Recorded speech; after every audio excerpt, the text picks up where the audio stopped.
देखो 1773 याद है किसी को? हाँ। क्या है, कोई बता देगा? I will be more than happy. तो रेगुलर एक्ट आया था इसमें। हाँ, क्या हुआ था इसमें? रेगुलेटिंग एक्ट में क्या हुआ था? ये ऐसा टॉपिक है ना बाबू, इसको जब तक डेली रिवीजन नहीं करोगे ना ये याद नहीं होगा। ये ऐसा टॉपिक है, ये तुम लोग के साथ नहीं, ये चीज तो हम लोग के साथ भी था और हम लोग को भी समय लगा था इसमें। इसमें हुआ था कंपनी का गवर्नर जनरल को भारत का गवर्नर जनरल बना दिया। नहीं, अभी उसको ठीक करवाए। कंपनी के गवर्नर को गवर्नर जनरल कहा जाने लगा। कंपनी के गवर्नर को, जो कि बंगाल का गवर्नर था मेनली, बंगाल के गवर्नर को गवर्नर जनरल कहा जाने लगा। क्या? कंपनी के गवर्नर को गवर्नर जनरल कहा जाने लगा। एकदम याद हो जाना चाहिए ये चीज स्लोली। कंपनी के गवर्नर को गवर्नर जनरल कहा जाने लगा। दूसरा क्या था? दूसरा ये था कि 4 सदस्य का एक टीम दिया गया। किसको? गवर्नर जनरल को। गवर्नर जनरल को 4 सदस्य का एक टीम दिया गया जो उसको हर चीज में असिस्ट करता था। कानून बनाने में, रेवेन्यू कलेक्शन में, हर चीज में उसको असिस्ट करता था। इसी के तहत कलकत्ता सर्वोच्च न्यायालय का स्थापना हुआ। कलकत्ता सर्वोच्च न्यायालय का स्थापना हुआ।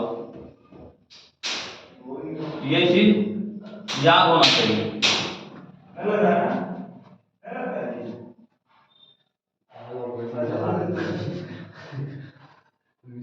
मिशन मंगल कर देते हैं वो, ठीक है। कंपनी के गवर्नर जनरल को 4 सदस्य का टीम दिया गया, ठीक है, जो उसके हर ऑपरेशन में उसको हेल्प करता था। दूसरा क्या था? कलकत्ता सर्वोच्च न्यायालय का स्थापना किया गया। किसके तहत? 1773 के तहत, ठीक है। 1784 में क्या था? 1784 में ये हुआ कि जो कंपनी का ऑपरेशन था और जो एडमिनिस्ट्रेशन का ऑपरेशन था, एडमिन पार्ट और रेवेन्यू पार्ट, रेवेन्यू कलेक्शन का पार्ट, दोनों को अलग अलग कर दिया गया। दोनों को अलग अलग कर दिया गया।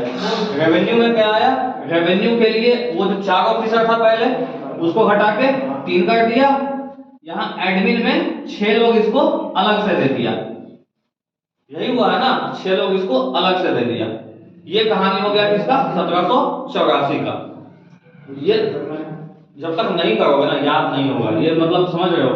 ऐसे लिख लो, ऐसे ऐसे कर दो, ठीक है। ये दोनों पहले एक साथ था, हम कल लास्ट में भी करवाए थे इसको कि ये दोनों पहले एक साथ था, फिर ये 1784 में ये अलग हो गया, ये अलग हो गया, ये अलग हो गया, ये 4 का 3 हो गया और यहाँ प्लस 6 हो गया।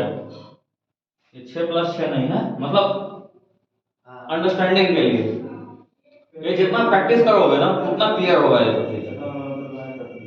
एडमिन मतलब समझते हो ना, एडमिन का काम क्या है? कानून बनाना, उसको लागू करना।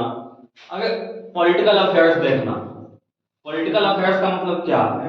जैसे तुम आज जो भी देखते हो, आज सरकार से तुम क्या चाहते हो, तुम ऐसा समझो। पॉलिटिकल अफेयर्स का मतलब तुमको समझना है ना, तो तुम गवर्नमेंट से क्या एक्सपेक्ट करते हो? तुमको पॉलिसिंग दे, तुम्हारे शरीर का सुरक्षा दे, सब्सिडी दे। एक ही से समझ में आता है। अगर सब्सिडी तो वेलफेयर स्टेट का काम है, ठीक है, लेकिन सब्सिडी, इसके डिटेल में हम नहीं जाएंगे। सब्सिडी जो ठीक है ना, उसको समझो। सब्सिडी नहीं दे, लोगों का वेलफेयर करे, लोगों का हित करे, लोगों के हित पे ध्यान दे। क्या? लोगों के हित पे ध्यान दे। लोगों के हित तो उसमें सब कुछ आ जाता है। लोगों के हित में क्या? सुरक्षा, रोटी, कपड़ा, मकान, हेल्थ, सब आ जाता है उसी में। ये सारा किसका काम है? कानून नहीं, सरकार का काम है। तो ये सारा अफेयर कौन सा हो जाएगा? पॉलिटिकल और एडमिन अफेयर हो जाएगा।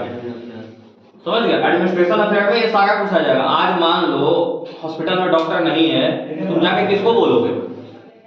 सोच के देखो ना, आज हॉस्पिटल में डॉक्टर नहीं है, आज किसी का माथा फट गया, अचानक से इमरजेंसी है, हॉस्पिटल में डॉक्टर नहीं है, तुम जाके किसको बोलोगे?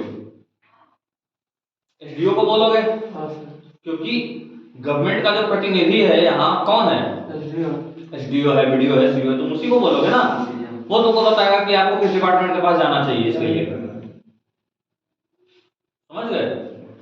उसके बाद एक पार्ट होता है रेवेन्यू कलेक्शन का, जो पैसा तहसीलता है, उसके लिए इनकम टैक्स होता है, पंचायती राज का ऑफिसर होता है, ये सब का काम होता है रेवेन्यू कलेक्ट करना, ताकि गवर्नमेंट के पास पैसा आए। जीएसटी काउंसिल का काम होता है पैसा कलेक्ट करना, ताकि गवर्नमेंट के पास पैसा है। तो जब तक गवर्नमेंट के पास पैसा नहीं आएगा तो अपना ऑपरेशन कैसे चलाएगा? वो जो फैसिलिटी दे रहा है, लोगों को सैलरी दे रहा है, डे टू डे ऑपरेशन, उसको रोड बनाना है, उसको ब्रिज बनाना है, उसको पुल बनाना है, ये सब कहाँ से बनाएगा वो? जब तक उसका पैसा नहीं रहेगा नहीं बना सकता है ना।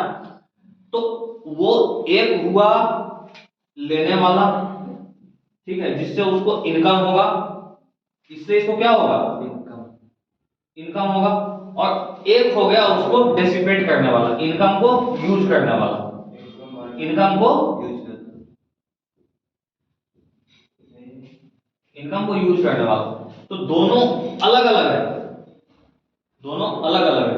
ये पहले दोनों 1773 में एक साथ था, 1784 में दोनों अलग अलग हो गए।